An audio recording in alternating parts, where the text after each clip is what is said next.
अज्ञानतिमिरान्धस्य ज्ञानाञ्जनशलाकया चक्षुरुन्मीलितं येन तस्मै श्रीगुरुवे नमः। नमो महावदन्याय कृष्ण प्रेम प्रदायते कृष्णाय कृष्ण चैतन्य नामने गौरत्कुशे नमः। हे कृष्ण करुणा सिंधो दीन बंधो जगतपते गोपेश गोपिका कांत राधा कांत नमोस्तुते। तप्त कांचन गौरांगी राधे वृंदावनेश्वरी विश्वभानुसुते देवी प्रणमामि हरिप्रिये। तवैवास्मि ना जीवामि त्वया बिना इति विज्ञाय राधिके नये मां चरणान्तिकं गुरुवे गौरचन्द्राय राधिकायै तदालये कृष्णाय कृष्णभक्ताय तद्भक्ताय नमो नमः। वाञ्छाकल्पतरुभ्यश्च कृपा सिन्धुभ्येव च पतितानां पावनेभ्यो वैष्णवेभ्यो नमो नमः। श्री कृष्ण चैतन्य प्रभु नित्यानंद श्री अद्वैत गदाधर शिवासादि गौर भक्त वृंद हरे कृष्ण कृष्ण कृष्ण हरे हरे हरे राम राम राम हरे हरे। मैं सर्वप्रथम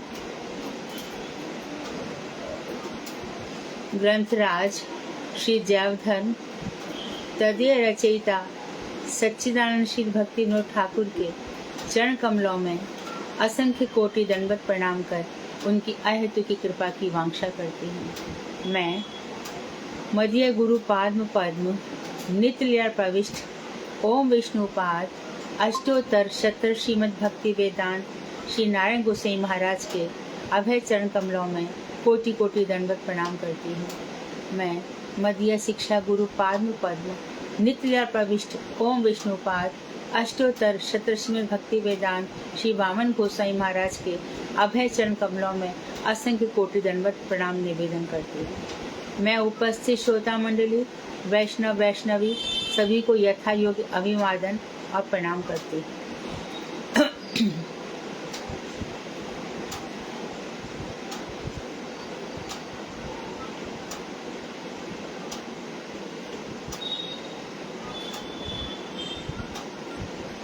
आज लोग उपस्थित नहीं हुए, क्या बात है? तो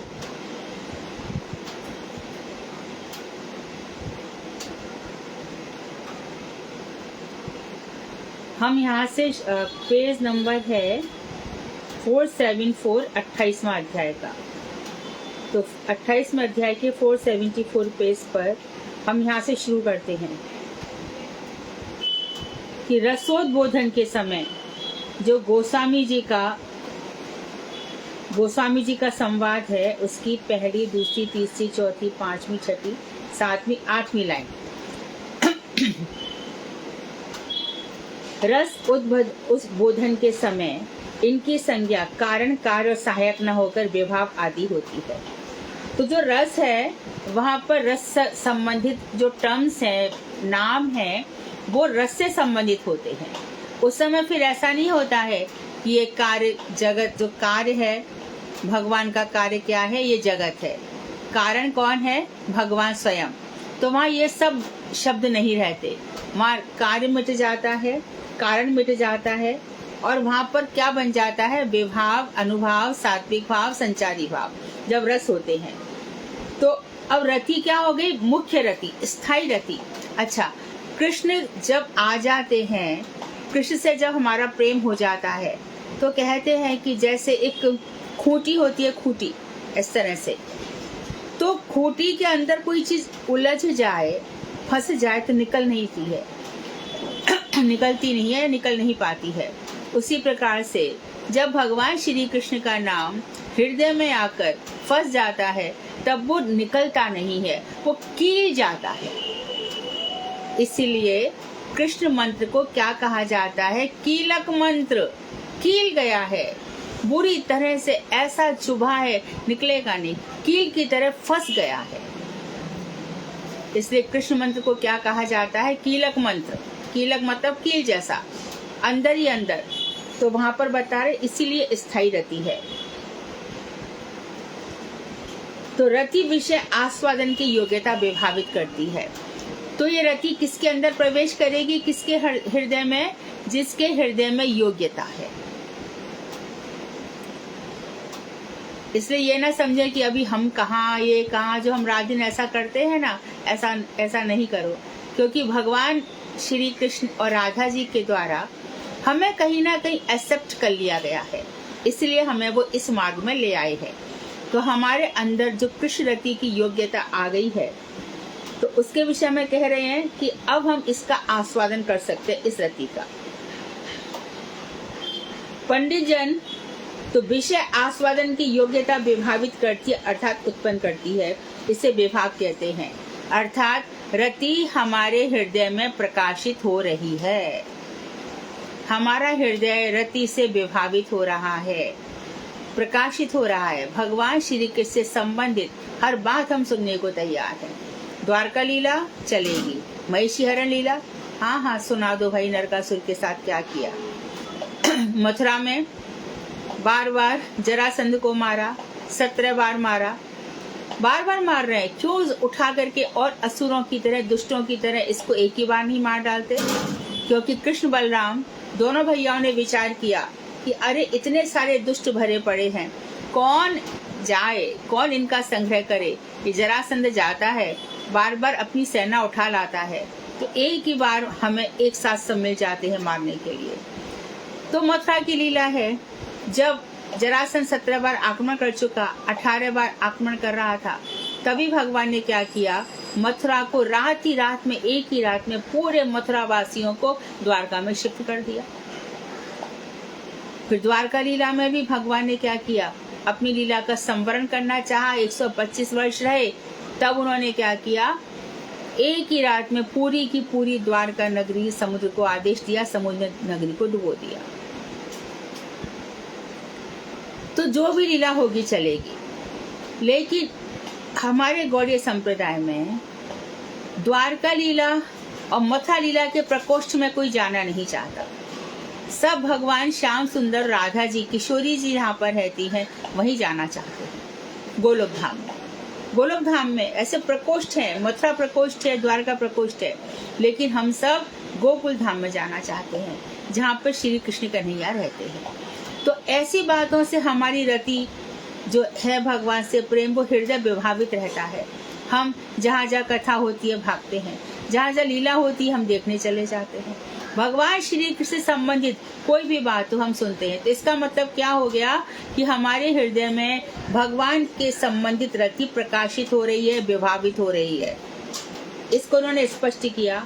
फिर बताया कि वो विभावित रति जो हृदय में प्रकाशित हो रही है, उसको विशाल कर अनुभव कराने के कारण नृत्य आदि को अनुभाव कहा जाता है। तो भक्त गान करने लगते हैं, नृत्य करने लगते हैं, जोर जोर से हुंकार करने लगते हैं। क्यों? रति के कारण। फिर रुकते नहीं है, इतना मन में उछाल आता है, उत्साह आ जाता है, जोश आ जाता है। तो फिर अनुभाव में क्या होता है, अनुभाव जो पीछे पीछे चल रहे हैं, अर्थात पहले विभाव हो गए, फिर अनुभाव हो गए। जो अभी हमें अनुभव होते थे संसार से, जड़ बद्ध कंडीशन सोल जो होती है, कंडीशन सोल मतलब शरीर को ही जो सत्य मानती है, वो सब हमारा छूट जाता है और भगवान के प्रेम में हमारे नृत्य आदि हुआ करते हैं। इसलिए पंडित जन, ये विभाव हो गया, विभावित रति को विस्तृत कर अनुभव कराने के कारण नृत्य आदि को अनुभाव कहा जाता है। उस विभावित और अनुभावित रति को जो निर्वेद आदि भावों का संचार करा करके विचित्र बनाती है, उसे संचारी भाव कहते हैं। इस समय संसार से एकदम वितृष्णा हो जाती है। संचारी भाव 33 बताए गए और ये हमारे हृदय में संचरित होते रहते हैं। जैसे सागर में तरंगे उठती हैं, उसी प्रकार हमारा हृदय रति से विभावित है और यहाँ पर उमंगे उठती रहती हैं, तरंगे उठती रहती हैं। हम प्रहलाद जी की कथा सुनते हैं तो भावुक हो जाते हैं, ध्रुव की कथा सुनते हैं तो भावुक हो जाते हैं, लेकिन जैसे ही श्रीमद् भागवत के रास अध्याय में प्रवेश करते हैं, तब तो हमारा हृदय पूरा डूब जाता है। रास की बातें सुनाओ, फिर हम कहते अरे ब्रज के जो वृक्ष हैं, पशु हैं, पक्षी हैं, ये सब साधारण नहीं है, ये सब भगवान की सेवा के लिए यहाँ पर इन रूपों को धारण करके आए हैं। क्यों? जब भगवान श्री कृष्ण रास से उठकर चल पड़ते हैं, तब ब्रज बधुएं एक एक वृक्ष से पूछती है, अरे तुमने हमारे श्याम सुंदर को कहीं देखा क्या? जूही, तू हमेशा महकती रहती है, भगवान श्री कृष्ण तेरे को छू करके कहीं आगे निकल गए क्या? तो इस तरह से पशु पक्षियों से पूछा करती है।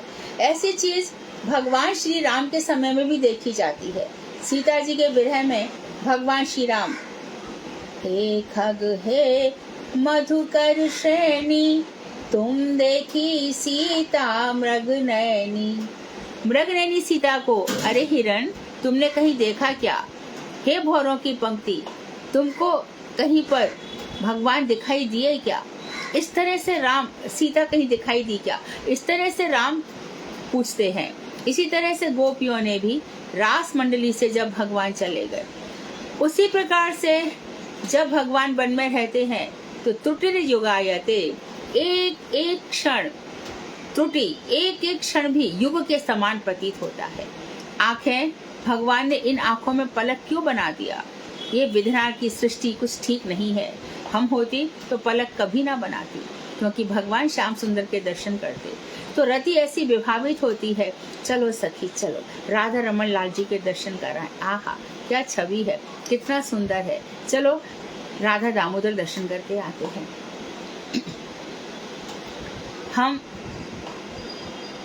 राधा गोविंद देव के दर्शन करके आते हैं। इस तरह से बहुत सी बातें हमारे हृदय में उदित हुआ करती हैं। ये सब क्यों हो रहा है? रति के कारण। रति के कारण ही हमारे अंदर जन्माष्टमी मनाने की इच्छा होती है। अरे थोड़ा सा समय और रह गया है, निकाल लेंगे, अरे चलो शिकंजी पी लेते, पी लेंगे, अपने ही तो घर है, अपना ही तो बनाना है, अपना ही तो करना है, पी लेंगे। अच्छा चलो बना के रख देते, नहीं पिया जाएगा, रहा जाएगा तो कल पी लेंगे, रह लिया तो कल पी लेंगे, नहीं रहा जाएगा तो पी लेंगे। इस तरह से भक्त लोग भगवान श्री कृष्ण की रति से उनका हृदय विभावित रहता है।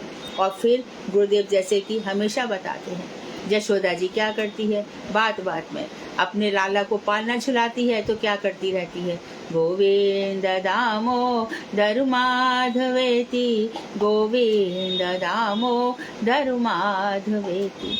तो ऐसे गुरु जी हर काम में बताते हैं कि गोपियां भगवान का नाम पुकारा करती थी। अक्रूर जी भी गोविंद दामोदर, ये जब अक्रूर ब्रज से लेकर गए हैं, सबसे पहले कहाँ पे गाया गया है? गोपियों ने गाया है। जब अक्रूर भगवान को रथ में बैठा करके ले गए हैं, तब गोपियों ने गाया, हे गोविंद, हे दामोदर, हे माधव, और हे कृष्ण, हे यादव, हे सखा। ये द्वारका में हो गया। अर्जुन भी कृष्ण को ऐसी पुकारा करते हैं। तो ऐसा ये कौन से हृदय से आ रहे हैं? जो हृदय मधुर रति से विभावित हो रहा है, चमक रहा है, प्रकाशित हो रहा है, तो वहां पर और कुछ सुध नहीं रहती। क्योंकि भक्त जानता है कि सब काम मेरे बिना किए भी तो हो रहे हैं, ऐसे आगे क्या होंगे उसको मत सोचना, उसमें दिमाग लग जाएगा। फिर अब तक किसने संभाला? जहाँ हमने जैसे देखा समझ में आ गया, मेरे हाथ में कुछ था ही नहीं, कृष्ण ही सब कुछ कर रहे थे, सारी व्यवस्था वहीं से हो रही थी। तो इंसान को विश्वास हो जाता है कि जब अब तक वहीं से चल रहा था तो आगे भी वहीं चलेगा। और पीछे हमारे भाग्य में ऐसा था वैसा था, तो हमको दुख आ गया, सुख आ गया, आगे कृष्ण पता नहीं क्या करेंगे, मैं इतना तो कर लूं, वैसा तो कर लूं, ये फिर भक्ति नहीं है। इसके लिए बहुत अच्छा रहेगा कि हम अपना पिछला जीवन देखें कि हमारा कैसा चला गया, भगवान ने कैसी हमारी व्यवस्था की। तो आगे जब हमारी भक्ति और बढ़ेगी तो व्यवस्थाएं और अच्छी होंगी। क्यों? कौन्ते प्रति जानी ही नामे भक्ता प्रणश्यति। जाओ दोनों सेनाओं के मध्य में अर्जुन, हे कुंती पुत्र अर्जुन, जाकर घोषणा कर दो, मेरा भक्त कभी नष्ट नहीं होता। तो कोई तो नष्ट होता होगा। संशयात्मा प्रणश्यति, जो संदेह करता है उसका नाश हो जाता है। तो संसार में नाश होता है किसका? जो भगवान को छोड़ करके दंभ भर रहा है, I am very much educated, I am very much rich, I am this, I am that, मैं पैसे से ये खरीद सकता हूँ, वो खरीद सकता हूँ। और ये सब लोग जो है इनका नष्ट होना पक्का है। भक्त कभी नहीं, कभी भी नहीं। अरे यमराज भी उनके पास नहीं आते, यमदूत भी उनके पास नहीं आते, उनका कोई क्या बिगाड़ेगा। अच्छा तो कोई बीमार पड़ गया, कोई पे गरीबी का दुख आ गया या कुछ आ गया तो उसका क्या हो रहा है, ये सब भगवान का खेल है। भक्तों को क्या कहाँ इससे प्रभाव पड़ता है, कुछ प्रभाव पड़ता है क्या? कुछ नहीं, कुछ भी नहीं। तो ये हो गया विभाव अनुभाव। तो निर्वेद हो जाते हैं संसार से, फिर ये संचारी भाव होते हैं। सात्विक जो 8 भाव हैं ये सत्व बोधक कार्य कराते हैं। सत्व बोधक, विशुद्ध सत्व किसके अंदर है? वसुदेव जी के अंदर। विशुद्ध सत्व किसके अंदर है? देवकी जी के अंदर। यशोदा का हृदय रस से लबालब भरा है, नंद बाबा का हृदय भी रस से लबालब भरा है। तो एक एक तरह से हम एक एक चरित्र को देखेंगे तब समझ में आएगा कि कृष्ण रति क्या है।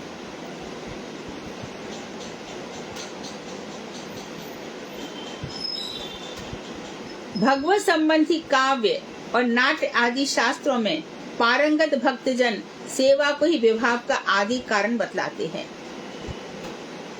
भक्त लोग भगवत संबंधी जो काव्य हैं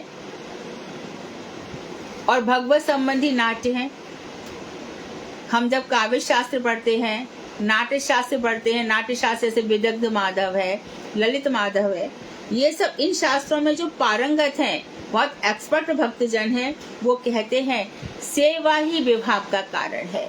जब भगवान के प्रति हम अपनी सेवा नहीं भगवान की सेवा करना चाहते हैं तब ये रति प्रकाशित होती है, उसके पहले रति प्रकाशित नहीं होती। भगवान आपने हमारा ये कर दिया, हमारा ये कर दो, भगवान आपने हमारे साथ ऐसा कर दिया, आपने वैसा कर दिया, वो रति नहीं है, हो नहीं सकती रति। जब हम भगवान की किसी भी स्थिति में जाई विध राखे राम ताही विध रहिए, उसी स्थिति में रहकर भगवान की सेवा करें तब ये रति हमारे हृदय में प्रकाशित होगी। अपने लिए ही हम मांगते रहे तो वो रति नहीं है, वो तो बिजनेस है। तुम भगवान हो, जगदीश हो और सारे संसार के नियंता हो, तुम पालन करता हो, मेरा भी पालन करो, मैं तुम्हारा नाम रटता हूँ, तुम्हारी शरण में आया हूँ, रात दिन तुम्हारा पुकारा करता हूँ, तुमको भोग लगाया, तुम्हारी इतना सब कुछ किया, तो नहीं होगा। वहाँ पर सेवा ही सेवा करनी है। कृष्ण मेरे हैं, मेरे खिलाने से खाते हैं, मेरे सुलाने से सोते हैं, मेरे स्नान कराने से स्नान कराते हैं। इस तरह का जो कोमल भाव है, अत्यधिक कोमल जो भाव है, उससे ही हमारी जो हृदय में रति है वो विभावित होगी। भगवान से यदि हमारी वांछाएं रही तो नहीं होगी, भगवान की सेवा की भावना रहेगी तो हमारे हृदय में रति प्रकाशित हो जाएगी। बहुत ही स्पष्ट रूप से बता दिया है। तो सेवा ही विभाव का कारण है। वास्तव में ये रति के अंतर्गत भाव समूह अचिंत्य रूप विशिष्ट महाभक्ति विलास रूप में है। तो रति के अंतर्गत ये जो भाव हैं, चाहे संचारी भाव का हो, चाहे विभाव का हो, चाहे सात्विक भाव का हो, ये महाभक्ति के विलास स्वरूप है। और भक्ति कैसी? अचिंत्य विलास में, उसमें अपना तर्क नहीं चलता। अभी हम किसी भक्त को देखें, बड़ा परेशान है, बड़ा दुखी दिखाई देता है बाहर से, ये कैसी भक्ति है? दिन रात कष्टों का अंत ही नहीं होता, लेकिन वहाँ पर भगवान श्री कृष्ण और लीला कर रहे हैं। इसलिए भक्ति कैसी है? अचिंत्य, चिंतन से परे, तर्क से परे।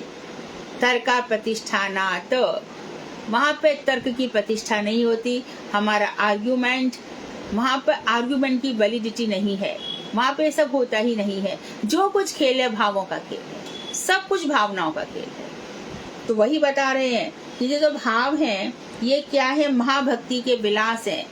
और जैसे कि राधा जी अपने काय व्यूह से अनेकों सखियां प्रकट करती हैं, कितने ही सारे भावों से भगवान की ये सखियां सेवा करती हैं।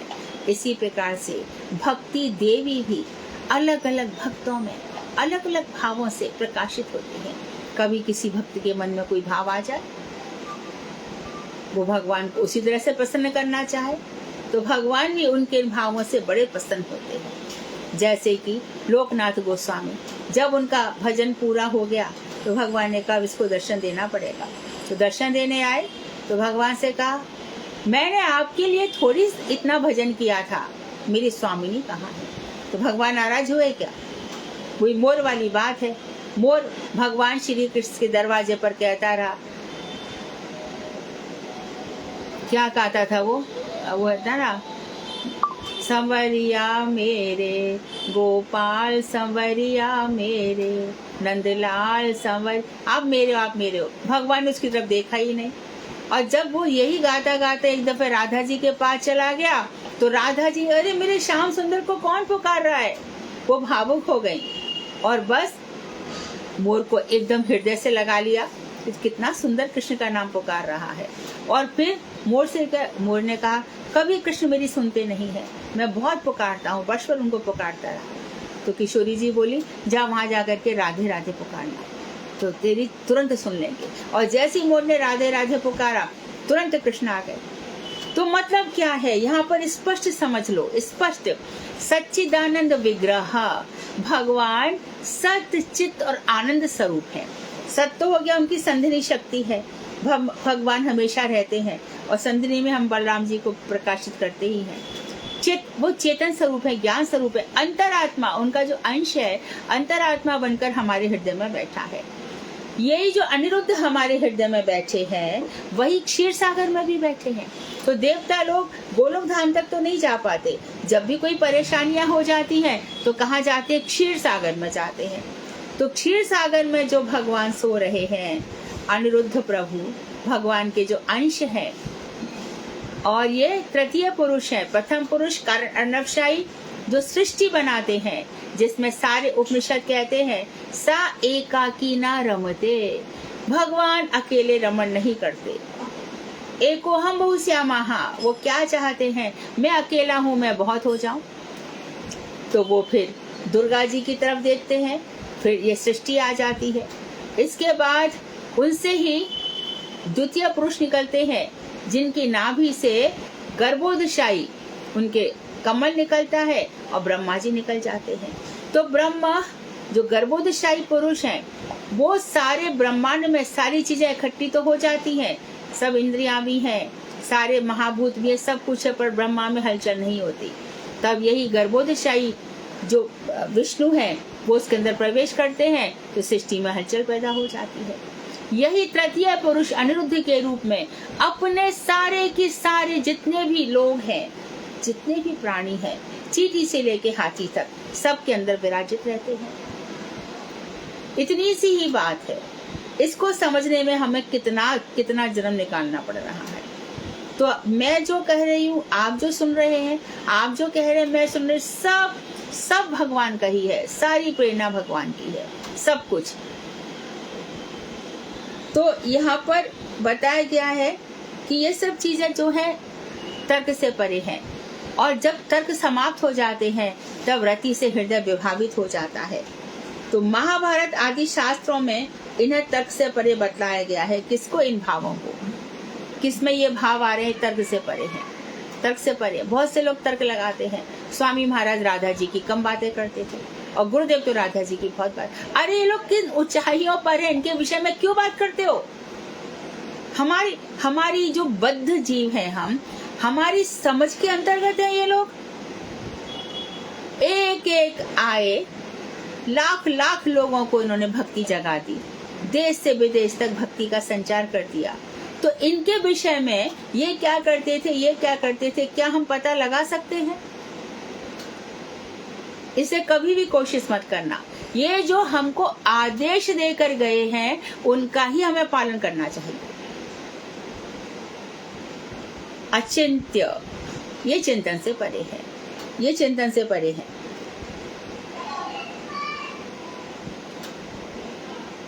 मुझे गुरुजी ने जब भागवतर मरीची माला दी कि तुम इसका अनुवाद करो, मुझे बंगला का ABCD भी नहीं आता था। तो मैं गुरुदेव को बोली, गुरुजी मुझे तो आती ही नहीं है बंगला। मैं ये बात कई दफे बताती हूँ, मुझे बताना अच्छा भी लगता है, जो नए लोग हों वो भी सुने। तो मैं भगवान के पास आकर के लिटरली रोई, 10-20 मिनट रोई। गुरुदेव मैं आपकी सेवा कैसे करूंगी? और मुझे बंगला आ गई। तो ये सामर्थ्य जो मेरे गुरुदेव में है, वो कितने लोगों में है? और उन्हीं की हम बात करने चले, उनमें अपनी बुद्धि लगाने चले। अरे ये अशास्त्र भी यदि हम पढ़ लें तो क्या हुआ? ब्रह्मा जी को 3 बार शास्त्र पढ़ने पड़े, श्रुति और मंत्र तब उनको समझ में आया। भगवान के निश्वास से तो निकल गए, तो भगवान ने भी बहुत खेल खेल लिया। जो शंकर जी हैं उनके लिए, जो शंकर के भक्त हैं उनको शिव पुराण लिख दिया। असुर इत्यादि शंकर जी की भक्ति करते हैं, और जो असुर नहीं है उनको शंकर जी भगवान श्री कृष्ण के चरणों में पहुंचा देते हैं। ये सबके साथ हुआ है, कितने ही लोगों के साथ हुआ है। नरसिंह मेहता को भाभी ने घर से बाहर निकाल दिया तो पिंडी पकड़ के बैठे रहे शिव जी की। शिव जी ने उनको भगवान कृष्ण के चरणों में पहुंचा दिया। मधुमंगल इत्यादि की सामर्थ्य है तो वो शिव जी को कहेंगे ये पशु बेताल कहाँ से आ गया, उनका वेश इत्यादि देख करके मजाक में। तो भगवान श्री कृष्ण की महिमा अरे शंकर जी नहीं समझ पाए, हमारी क्या औकात है। इसीलिए ये जो संत महात्मा हैं कभी भी इनके लिए अपना दिमाग मत लगाना, अपने इनके बीच में बोलना भी मत। इनको जैसे ये कर रहे हैं बस प्रणाम करना, इसके आगे कुछ करना मत। जन्म बिगड़ जाएगा, एक जन्म नहीं लाखों जन्म बिगड़ जाएंगे। जो कुछ भी है हमारा प्रणाम है, बस हम क्या समझेंगे। महाभारत आदि शास्त्रों में इन्हें तर्क से परे बतलाया गया है। महाभारत में ऐसा सिद्धांत स्थिर किया गया है कि जो भाव समूह हमारे चिंतन से परे हैं उनके संबंध में तर्क करना उचित नहीं है। इन भावों के विषय में हम तर्क नहीं कर सकते। अब प्रकृति से अतीत तत्व ही अचिंत्य तत्व है, यानी प्राकृत जगत से, जहाँ पर इस प्रकृति से हम समझ नहीं सकते। जैसे कि समझो, इस चीज को समझो, जैसे कहा जाता है कि भगवान अरूप है, भगवान का कोई रूप नहीं है। इसका अर्थ वेदांत में स्पष्ट किया गया है।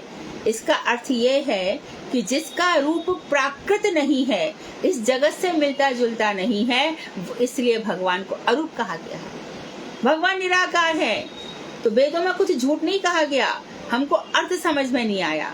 गोस्वामियों ने विशेष रूप से, बलदेव विजयभूषण ने इस चीज को स्पष्ट किया, चक्रवर्ती ठाकुर ने इसको स्पष्ट किया, शर गोस्वामी ने स्पष्ट किया। निराकार का अर्थ ये है कि जिनका आकार नहीं है, यानी कि प्राकृत जगत से, उनका प्राकृत जगत में ऐसा आकार किसी का नहीं है। इतना सुंदर कोई नहीं है जैसे श्री कृष्ण है। इतनी सुंदर अलकावलियां, इतनी सुंदर उनकी नासिका है, सुगढ़ नासिका, सुनासिकाग्र मौक्तिकम, सुंदर नासिका है। और जो चिबुक है वो बड़ा ही सुंदर है, जो कपोल है वो भी बड़ी लालिमा लिए हुए है, बड़े सुंदर है। इसलिए उनको निराकार कहा गया है।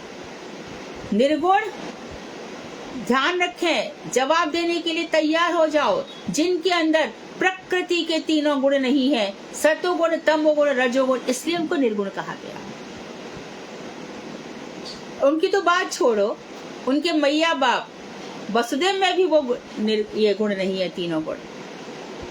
वो इन गुणों से बंधे हुए नहीं है, वो बद्ध आत्माएं नहीं है। बद्ध आत्माएं इन तीनों गुणों से बंधी होकर कभी ऊपर, कभी नीचे, कभी शोक, मोह, दुख इत्यादि में पड़ा करते हैं।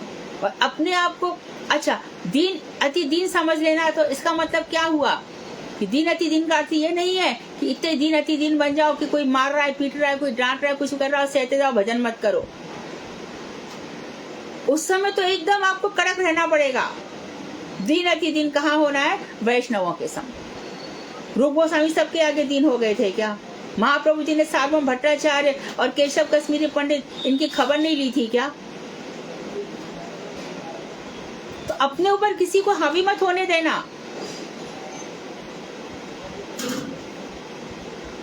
जो कृष्ण संबंधी चर्चा ना करके इधर उधर की बात करे और हम दीनहीन बन जाएं, या तो उसकी सुनो मत, और यदि शास्त्रों में पारंगत हो तो उसको जवाब देकर के वहां से रफा दफा कर दो।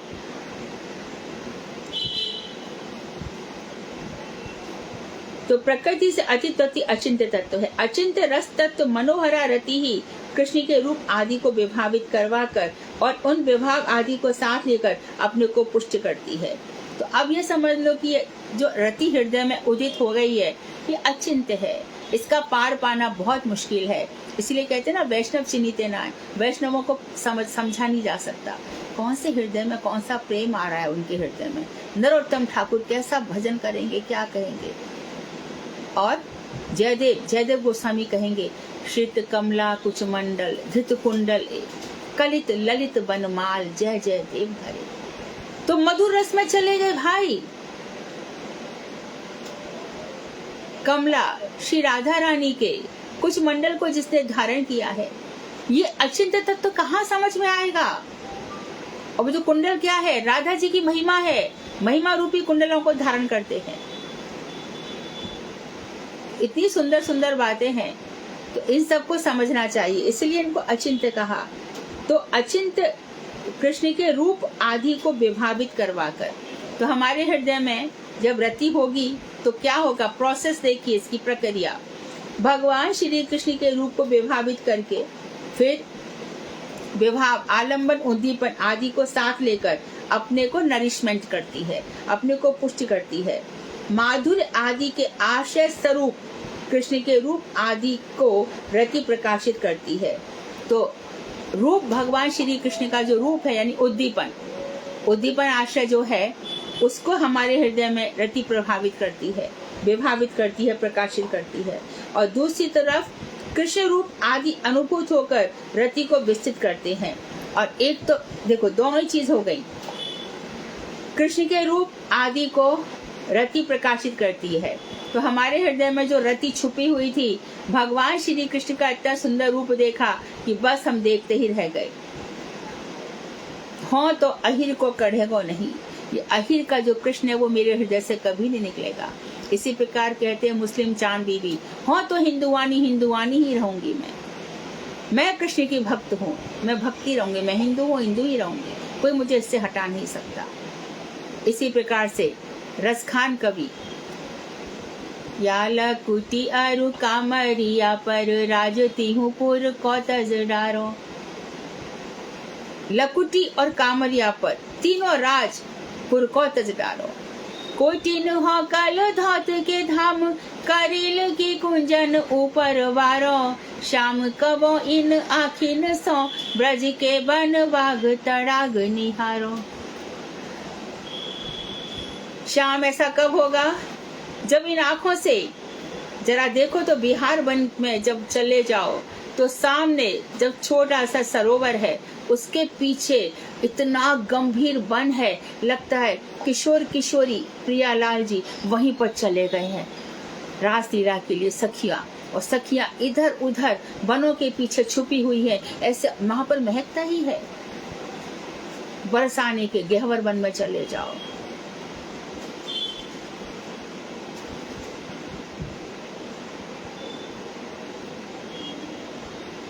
तो इन भगवान पर असंख्य असंख्य सब कुछ अपना निछावर करने का मन करता है, जीवन ही निछावर करने का मन करता है। तन मन धन सब तेरा ही है, तूने दिया, मैं तो खाली हाथ आया था, खाली हाथ ही जाने वाला हूँ। जो कुछ तूने दिया तेरे ही प्रयोग में लग जाए। तो जब सब कुछ देना ही है भगवान को, अपने पास रखना ही नहीं है, तो कमाने के लिए इतनी रात दिन मेहनत क्यों करनी है।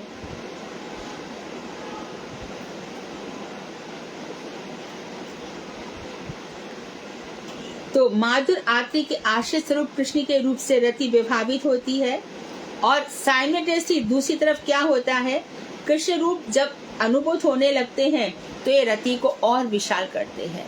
इसलिए कहते हैं अनुभूति संपन्न वक्ता चाहिए भाई।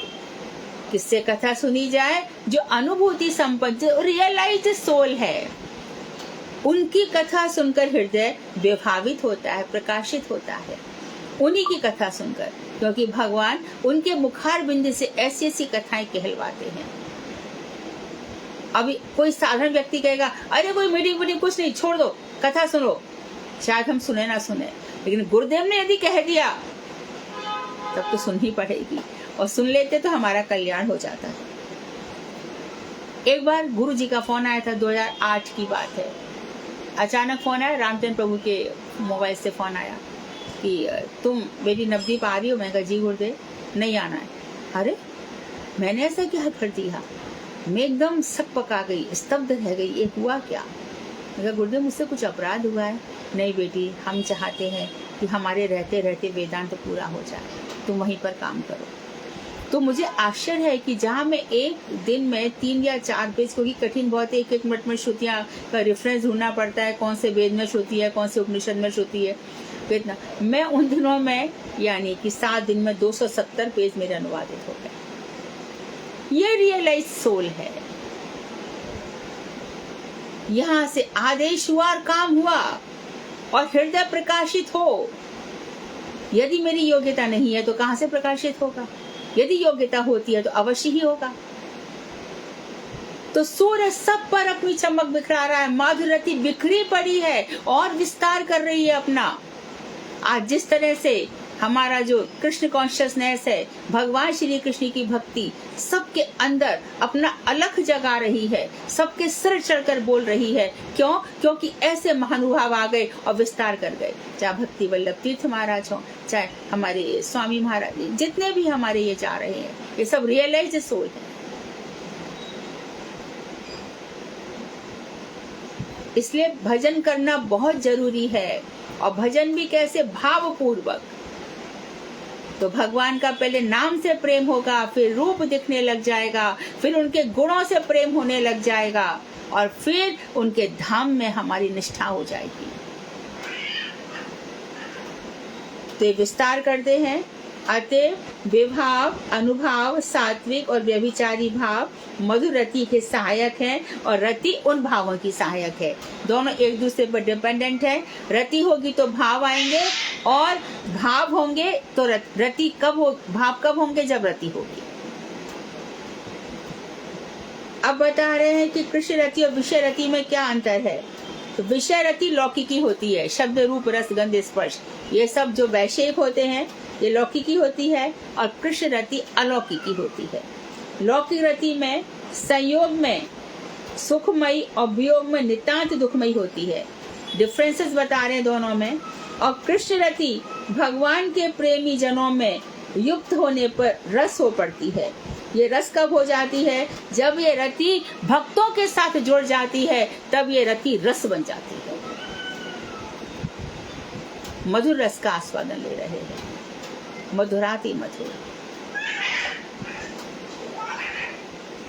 और संभोग सुख का उदय कराती है। संभोग अर्थात मिलन सुख का उदय कराती है। कृष्ण कहाँ है? यही तो है, मेरे पास ही तो थे, अभी तो इधर ही थे, कहाँ गए? तो प्रहलाद जी को रात दिन, ध्रुव जी को ऐसे हमेशा संभोग सुख का अनुभव हो रहा है। मेरे हृदय में ही थे। प्रहलाद जी को हमेशा वही लगता है मेरे पास ही है। इसलिए भक्त प्रवर कहा जाता है उनको। ज्ञानी भक्त हैं, अच्छे से जानते हैं। ऐसे ज्ञानी का पहला पहचान क्या? यदि हम जानते हैं कि हम भक्त हैं, हम ज्ञानी हैं, तो वो हिरण्यकश्यप से डरे क्या? अच्छा बेटा बता दो, तूने क्या सीखा? मैं तो यही सीखा है कि भगवान विष्णु सर्वत्र व्याप्त है। क्या वो इस खंबे में भी है? हाँ है। तो खंबा मारने को तैयार हो गया। तो ज्ञानी भक्त कहाँ डरे बताओ? ध्रुव मधुबन में चले गए, अरे बेटा बीहड़ बन है, या ऐसा है वैसा है, क्या होगा? फिर भी कलयुग में तो जहाँ पे बीहड़ बने वहाँ कॉलोनीज बन गई हैं, मिलेगा भी नहीं। और कलयुग के हिसाब से देखकर हमें ऐसा प्रयास भी नहीं करना चाहिए कि हम किसी जंगल में जाकर, वन में जाकर बैठ जाएं। कहा गया है कलयुग केवल नाम अधारा, सुमिर सुमिर नर उतर ही पारा। तो हर युग का अपना विधान है, परंतु मुख्य बात है डरना नहीं है। हे श्री कृष्ण, हे राधे, बस इसी तरह से ले करके चलना है। तो यहाँ पे बता रहे हैं कि भगवान के प्रेमी भक्तों में जब ये रति युक्त हो जाती है तब रस बन जाती है और संभोग मिलन सुख का उदय कराती है। वियोग में अर्थात विप्रलंभ में वही रति और भी अत्यधिक अद्भुत आनंद विवर्त का रूप धारण करती है। आनंद विवर्त भी शब्द ले लिया भक्ति विनोद ठाकुर ने। प्रेम विवर्त क्या है? किशोरी जी भगवान के गोदी में लेटी हुई है और लेटे लेटे सोच रही है अभी कृष्ण चले गए तो बस। मधुमंगल ने यही तो कहा था, मधुकर अप्सर हे भौरे दूर हट जा। तो मधुकर कृष्ण का भी नाम है।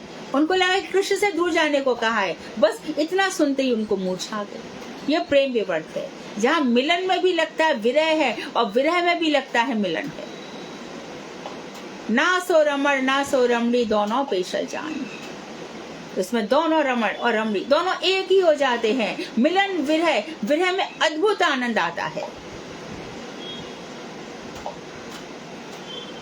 भगवान श्री कृष्ण राधा जी के चरणों में आके गिरते हैं और राधा जी कहती हैं, या ही माधव या ही केशव, हे केशव तुम यहाँ से जाओ, माधव तुम यहाँ से चले जाओ, जिसके साथ तुमने पूरी रात बिताई है उसके साथ दिन में भी रहो, मेरे पास मत आओ। विरह में तड़प रही हैं, वियोग के कारण उनका अंग अंग जर्जरित हो रहा है, लेकिन मधुर रति उस वियोग को और भी पुष्ट कर रही है।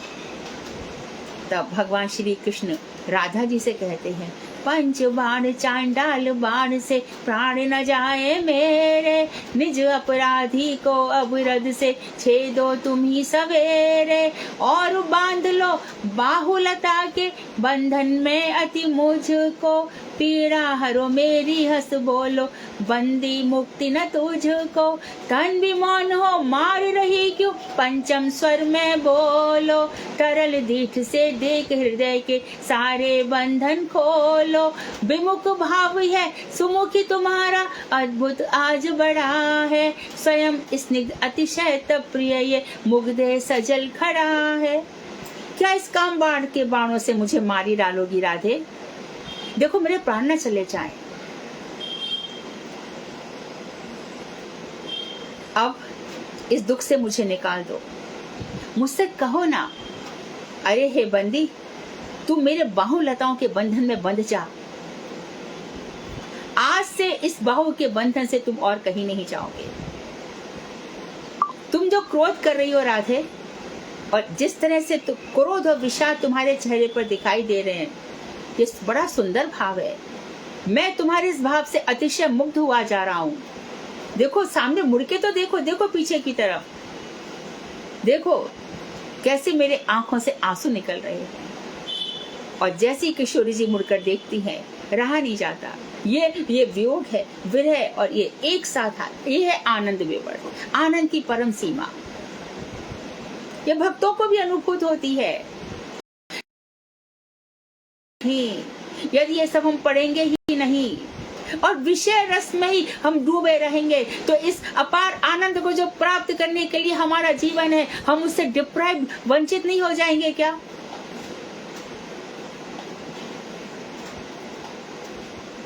इसलिए पूरी कनेक्ट में चला गया। टाइम क्या हुआ? हाँ, भाव बहुत हो गया भाई आज, है ना? चलो कोई बात नहीं। तो विषय रति लौकिकी है, पहला पॉइंट। कृष्ण रति अलौकिकी है, दूसरा पॉइंट लौकिकी रति लौकिकी रति संयोग में सुखमयी और वियोग में नितांत दुखमयी होती है। कृष्ण रति भगवान के प्रेमी व्यक्तियों में युक्त होने पर रस हो जाती है और संभोग सुख का उदय कराती है। वियोग में अर्थात विप्रम में वही रति एक अत्यंत अद्भुत आनंद विवर्त का रूप धारण करती है, जैसा भी हमने सुना। श्रीमद महाप्रभु और राय रामानंद संवाद में राय रामानंद जी ने स्वरचित पहले ही राग नयन भंगे भेल, चैतन्य चरितामृत मध्य लीला में कहा गया है कि इस पद में वियोग के अद्भुत आनंद विवर्त की व्याख्या की है।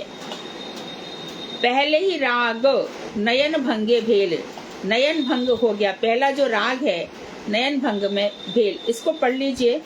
चैतन्य चरितामृत मध्य लीला 8:193 में देखने है।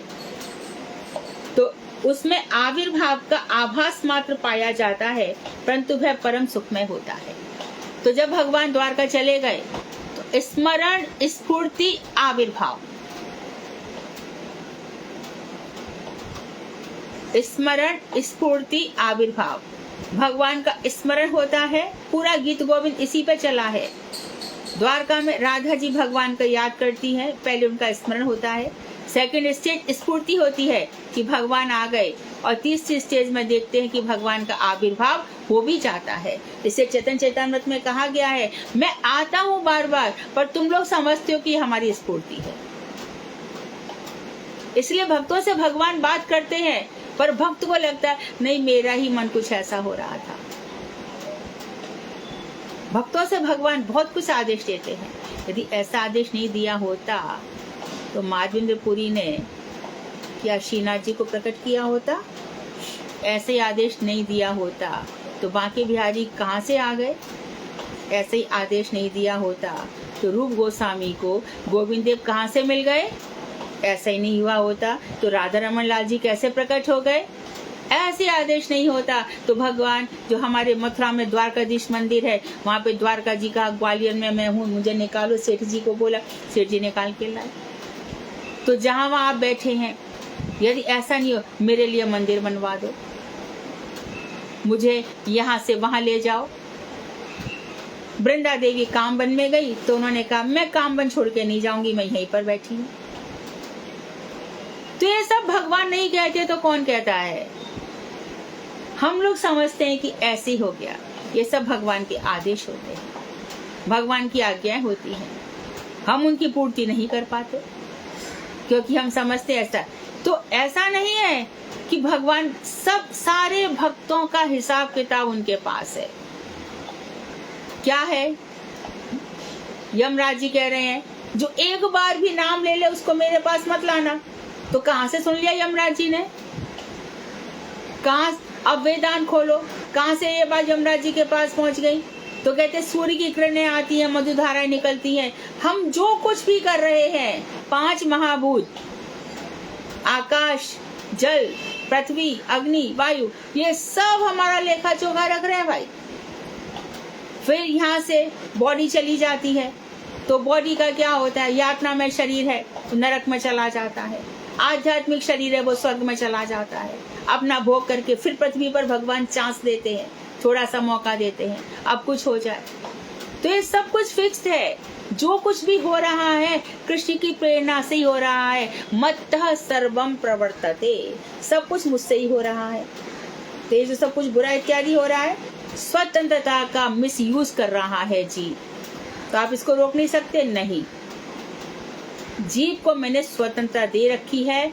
जैसे मेरा करुणा मेरा नेचर है, स्वतंत्रता जीव का नेचर है। तो ये सब प्रकृति से युक्त है, प्राकृत संसार है, ये ऐसा ही बना हुआ है।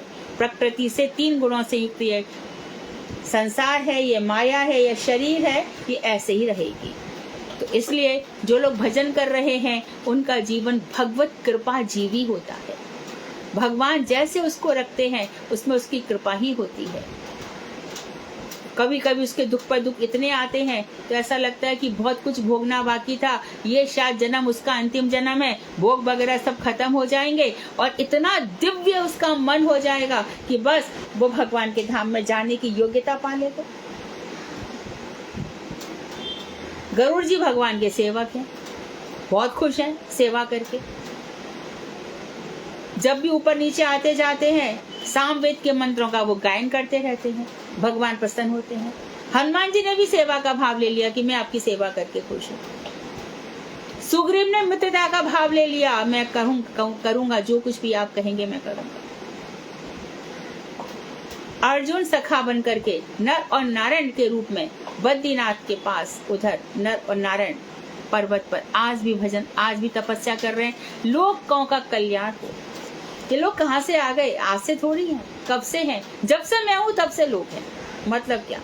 सूर्य से जैसे किरणें निकल रही हैं ऐसे ही मुझसे लोग निकला करते हैं। तो उस समय जब निकलते तब ये कहाँ होते हैं? तटस्थ शक्ति पर होते हैं।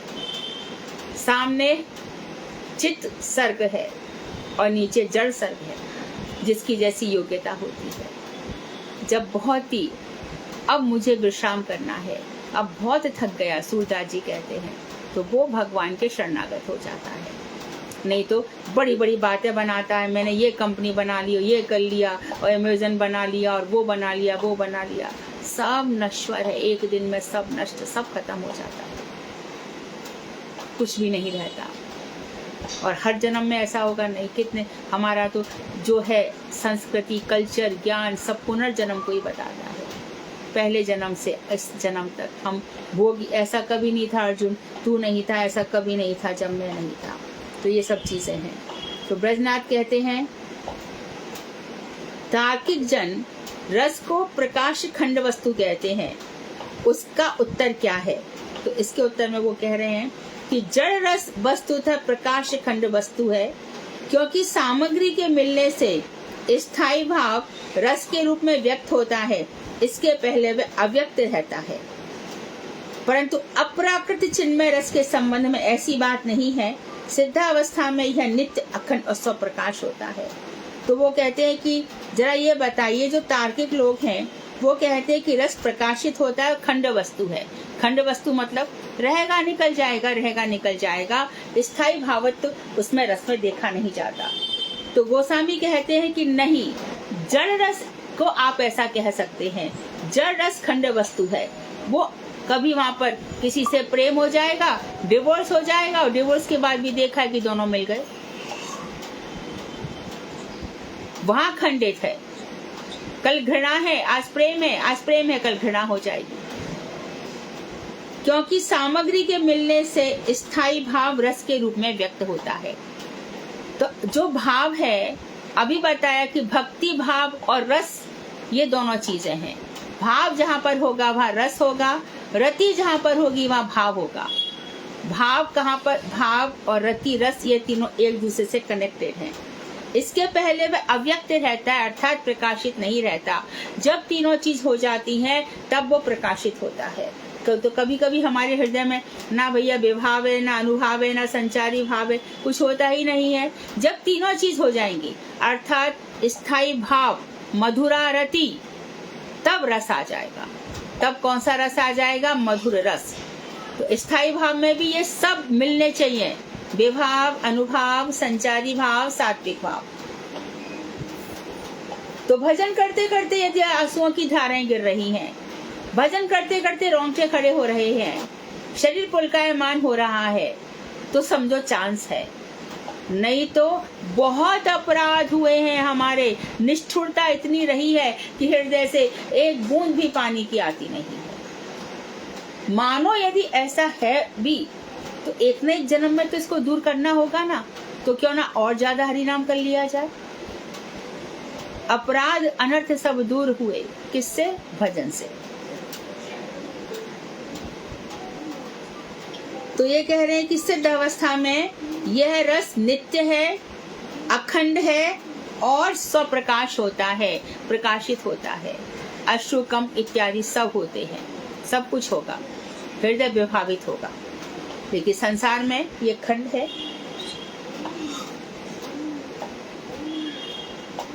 अपराकृत में अप्रकाशित रहेगा, कब? जब तक ये तीनों चीज मिलेंगी तब तक। उसके बाद फिर ये व्यक्त होगा।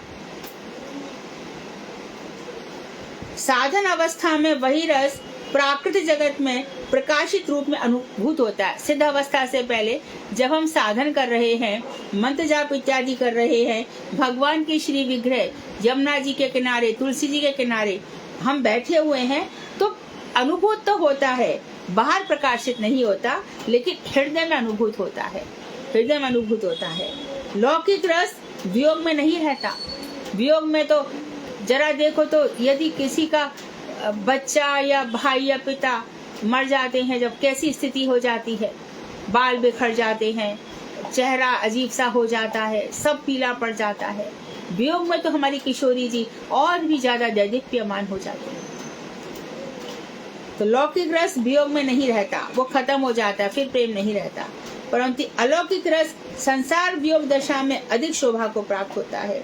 जब संसार से वियोग हो जाता है तब ये अलौकिक रस बहुत शोभा पाता है। संसार छूट जाता है तो बस फिर क्या होता है? फिर योग माया उसका जीवन चलाती है।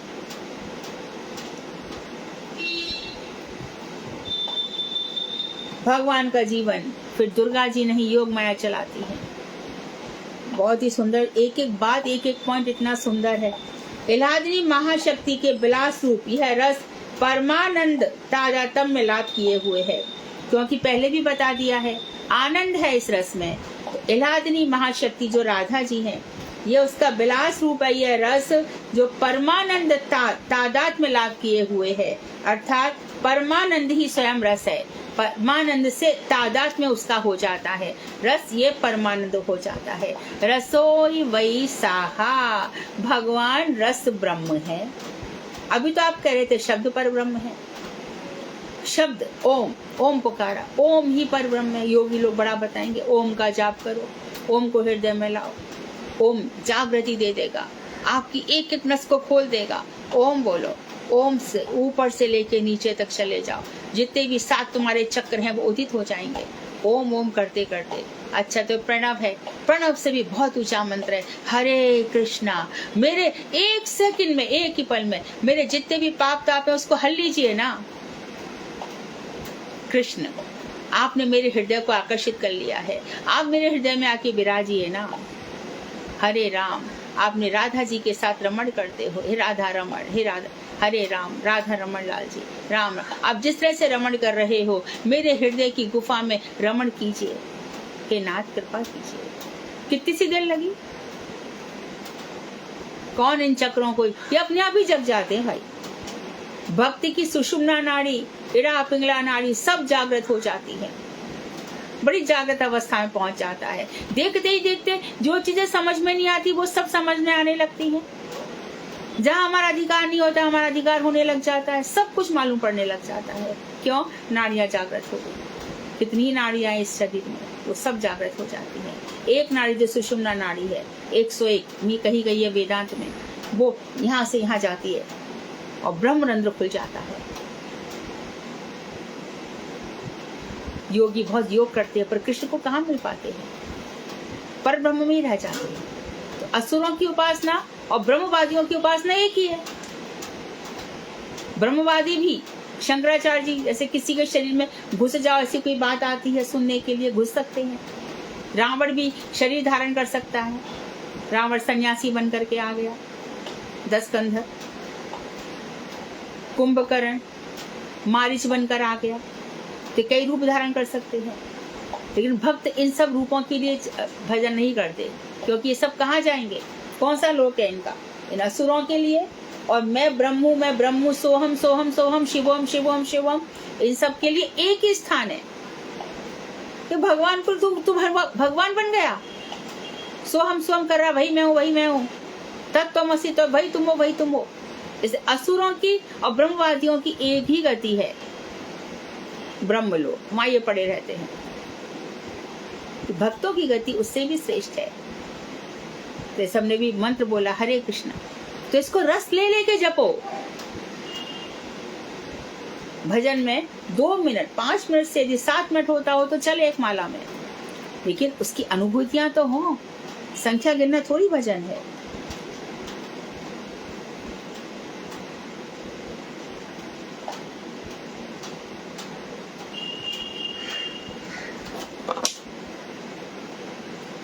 वांछाकल्पतरु वैश्य कृपा सिंधु बेवच पतितानां पावनेभ्यो वैष्णवेभ्यो नमः।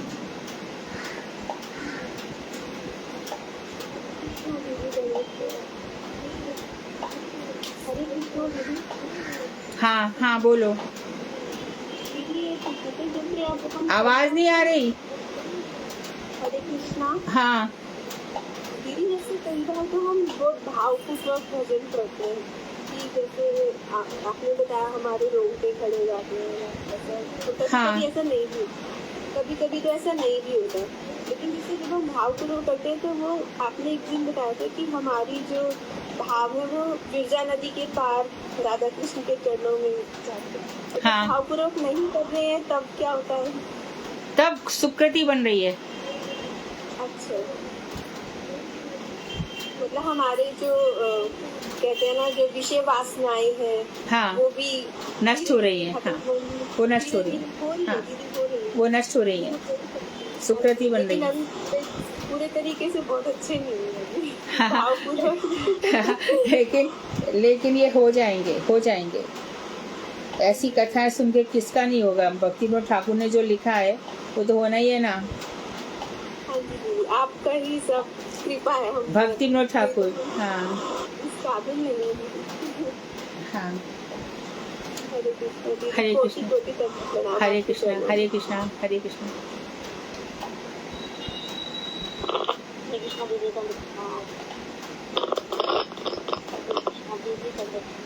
हाँ दीदी करत करत अभ्यास जड़मत हो सुजान, हाँ। वही होगा ना। रस्सी आवत जात से सिल पे पड़त निशान। रस्सी आएगी जाएगी तो जैसे कुएं में निशान पड़ जाते हैं, इसी प्रकार जड़मती भी अभ्यास से सुयोग बन जाते हैं।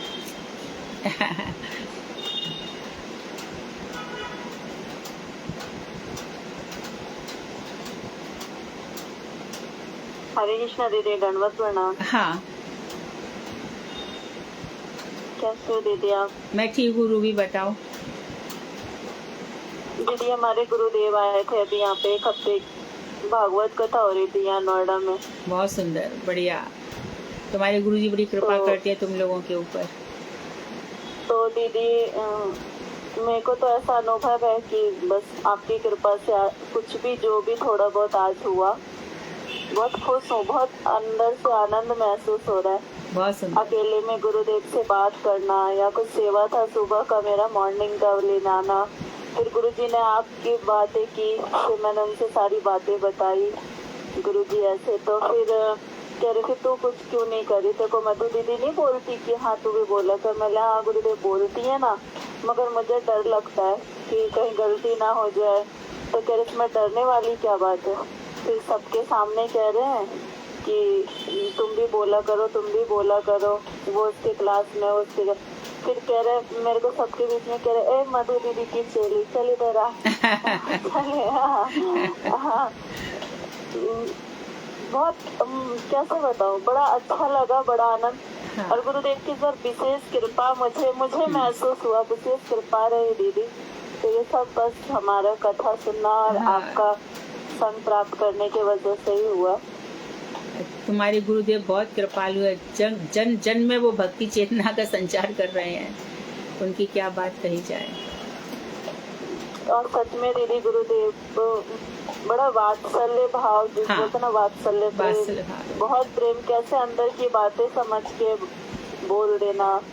इस बार तो बहुत आपका बार मतलब आपका अब तो पहचान ही लिए ये मधु दीदी की चेली तरह। मेरे को बड़ा मतलब, और फिर मैंने गुरुदेव से क्लियर भी की कि गुरुदेव मुझे किसी ने बोला कि या तो तुम मधु दीदी को चुन ले या तो गुरुदेव को। तो गुरुदेव आप बताओ। तो कह रहे नहीं, कथा सुनो, कथा सुनो, दीदी की कथा सुनो। और दीदी मैं सच बता रही हूँ, इतने सारी डाउटें जो भी थी ऐसे छू में खत्म हो गई ना। बस मेरे को तो बस यही एक आप और मेरे गुरुदेव, और मैं नहीं जानती। संग तो वैष्णव का करना चाहिए, मगर मेरे गुरुदेव ने ना मेरा पूरा सब कुछ ठीक कर दिया। जो भी थोड़ा आप हाँ। तो करते ही हो। हाँ मगर हाँ, गुरुदेव बिल्कुल। ने- गुरु वर्ग में इतनी सामर्थ्य है रूबी, वो लोग बहुत कुछ कर सकते हैं, बहुत कुछ। हाँ, तो बस ये बोले तुम कथा सुनो, किसी के इधर उधर पे मत रहा करो, ये सब ऐसे भड़काते हैं। हाँ, वही तो मैं कह रही हूँ कि जो रियलाइज सोल नहीं है उनकी कथा सुनकर के लाभ नहीं है। जो रियलाइज सोल है अच्छा उन्हीं। दीदी, और हाँ। एक बात कह रही थी मैं। हाँ। जैसे आप बीच बीच में आज भी आप कितना भावुक होके बता रहे थे, जैसे गुरु जी है हमारे, आपने बताया कि हम कृष्ण से या राधा कृष्ण की जो हम सेवा करते हैं दास बन के, दासी बन के, फिर आपने बताया हमारा अंदर की जो मुख्य भाव होना चाहिए किंकरी। तो दीदी हमारे गुरुदेव के प्रति क्या होना चाहिए, मतलब गुरुदेव से कैसा प्रेम होना चाहिए? वैष्णव हमारा? दासानुदास, सेवा का भाव ही गुरुदेव रहना से। चाहिए। हाँ, बिल्कुल सेवा ही गुरुदेव करेंगे। से सेवा का भाव। हाँ, बिल्कुल अच्छा दीदी, उनकी सेवा करो। हाँ। मैं दीदी को बताऊंगी, दीदी खुश हो जाएंगे। हाँ। मतलब मैं बता नहीं सकती दीदी, अंदर अंदर में बहुत आनंद में हूँ। बहुत सुंदर, तुम्हारे ऊपर कृपा रहे भगवान की बस।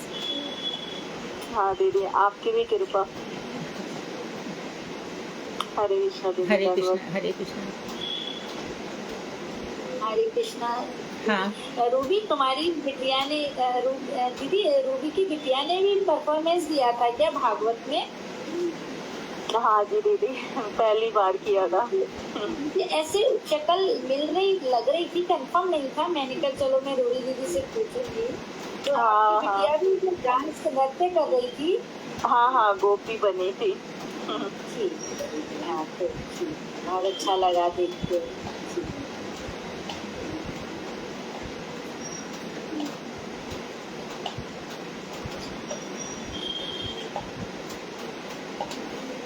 ठीक है, और कोई प्रश्न? तुम सब लोग बिल्कुल ऊपर तक पहुंच गए, प्रश्न होता ही नहीं। विराम करूं? वांछा कल्पतरुभ्यश्च कृपा सिन्धुभ्येव च पतितानां पावनेभ्यो वैष्णवेभ्यो नमो नमः। हरे कृष्णा। हाँ, खूब जम के भजन करो, जम के।